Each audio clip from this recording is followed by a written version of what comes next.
All right. Uh this is a little awkward. Welcome to another episode of Media Monday. I dropped the ball bad. I had butterfingers the way that I dropped the ball.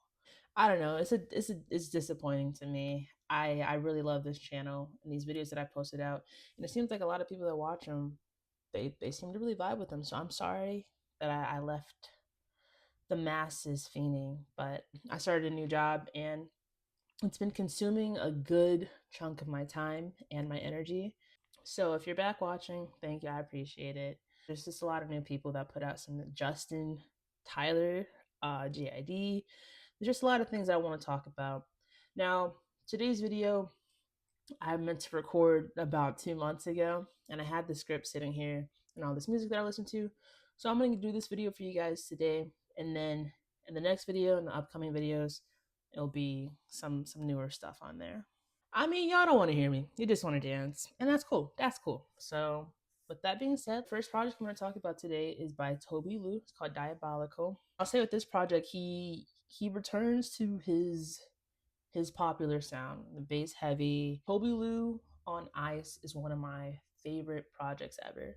From an artist standpoint, you can just tell he's having fun. That's something that I really respect about Toby is he's constantly putting out new music, and I think sometimes artists are afraid to put new things out when something that they put out before was so praised and like renowned and just loved all around. It puts a lot of pressure on that next project, and I think Toby goes about it in this really great way. He's whether he's thinking about it or not, he's constantly putting things out. You can't even get caught up on like, oh, they really love that. It's like I have a mission. Like I'm still making this is my life. This is my passion. I think Toby just continues to show that he's not afraid to try new things and be himself through music. And he continues to just show his personality, which is really refreshing. I'll say this project wasn't anything too dense or too conscious. It was a good time, and I really enjoyed listening to it. A couple of songs that stood out to me are Crash Out Bands Are Cute,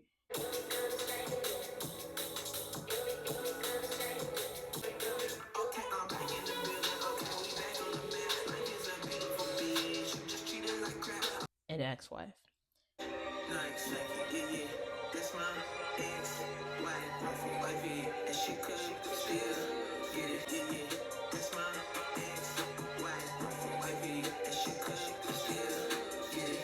I just feel like all these songs are just a vibe. Like I really love when he's just vibing, you know, just having a good time.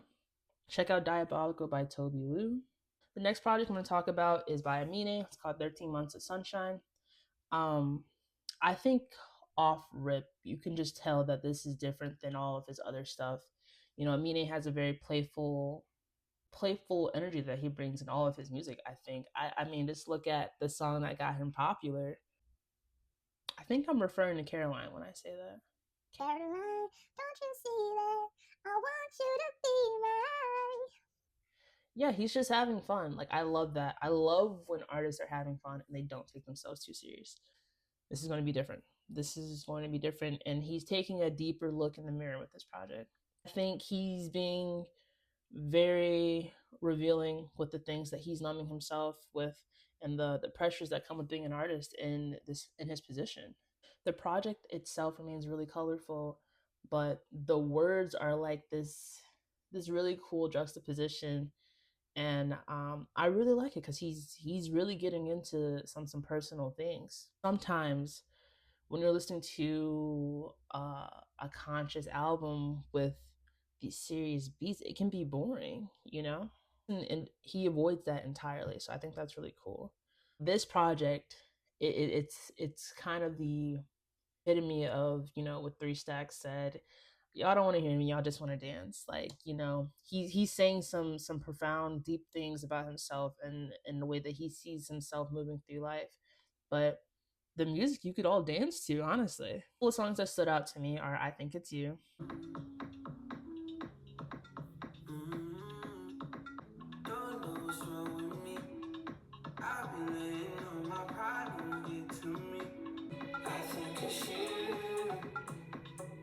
And Doing the Best I Can.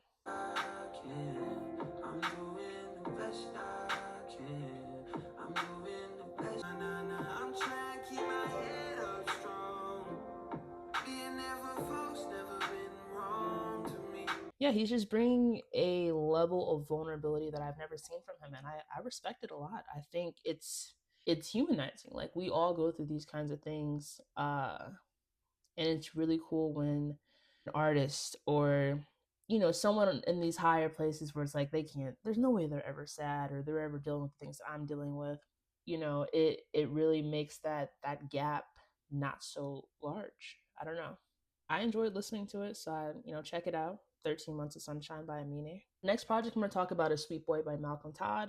Malcolm Todd is an artist that I discovered off of TikTok. He's got that song I love, that banger. I have a lot of respect for Malcolm. Honestly, his music is very instrument driven. Every sound in each song feels exactly where it's meant to be. No instrument feels out of place. One song, for example, off this project, Thailand. It feels wrong. You cannot see the clothes I put on. It feels like there's a lot going on, with the drums, the guitar, maybe some synths. I think I'm picking up on some background vocals. I feel like some people might be put off by these kinds of projects with this kind of execution, because realistic instruments scare them. Like, they're just like, I don't know what to do with this. Like, I know I already spoke about Thailand, but a couple other songs that caught my eye are Sweet Boy, Roderick Rules, For Me, For Me.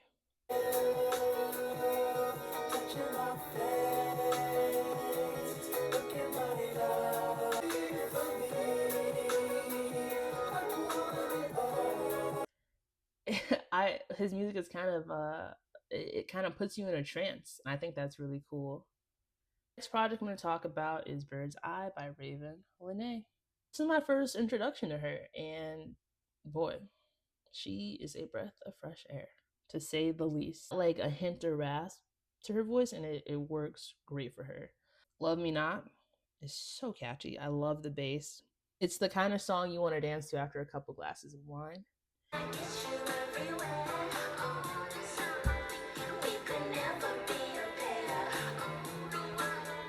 Talked about Love Me Not, another song, a couple other songs that caught my eye. Love Is Blind and One Wish.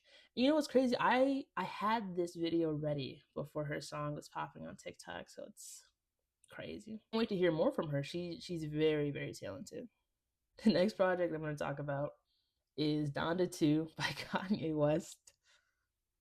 Yikes. This is a terrible album. I don't know. I don't even say stuff like that about music, but this is a terrible album. He started off so amazing in his career, and it's just it is very sad seeing your goats get washed up. It seems like there's no such thing as quality when it comes to his music these days, which is so unfortunate, because he is a legend in his own right, and he has shown the importance of believing in yourself even when everyone else is doubting you, or like not giving you that same fuel that you're giving yourself. A couple songs I like, I will speak on. Jesse is a catchy song, very simple.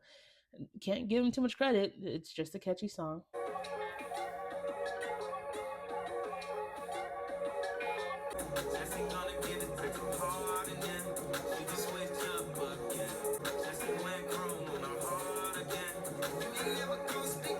Louis Bags is an okay song. He talks about Virgil on this song, and I feel like if it was the old Kanye, he would have gone into details about how the relationship impacted him and how important it was. But he's just saying the same thing over and over again, and it kind of falls short.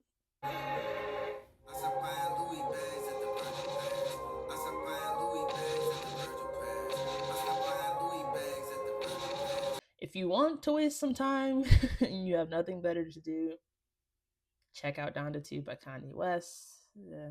Last project I'm going to talk about is Lotus by Little Sims. I love Little Sims. I think she's very underrated. That window just hasn't opened for her. But the crazy thing is, her album, Sometimes I Might Be an Introvert, is ranked #1 on rateyouralbums.com. So it obviously resonates with a large amount of people, but it's like, in terms of mainstream, it doesn't come across that way, which is, I don't know, it's upsetting to me. On this project, she continues to show the beautiful artist that she is. She started off the project with the song Thief. And honestly, I was not vibing with it. Like, initially was not vibing.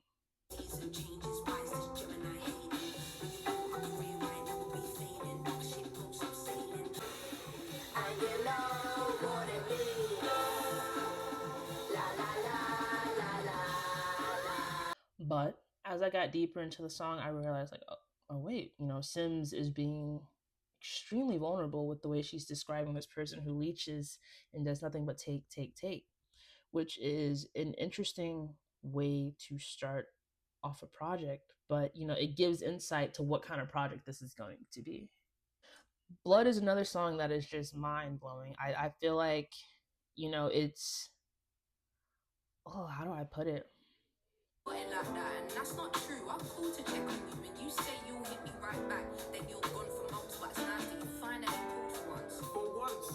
Yes, for once. You're saying for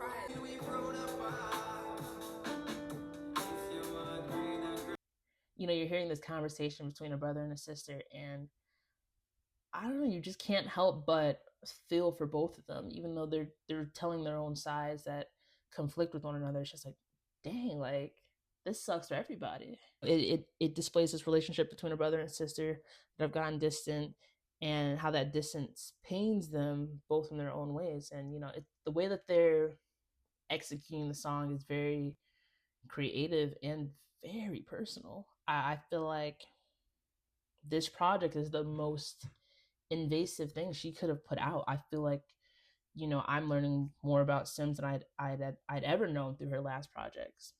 This project is kind of similar to Amine's 13 Months of Sunshine. They're both being very introspective, taking that deep look in the mirror, and just being real. I respect that a lot. So check out Lotus by Little Sims, and form your own opinion. I don't know. Thank you for checking it out. I really appreciate it. Like I said, there's a lot of new music coming out that has come out that I want to talk about on camera. And making this video allows me to like do that. So thank you for watching. Thumbs it up. I don't know. Like it. I don't know. But yeah, I appreciate y'all for watching. So see you in the next video.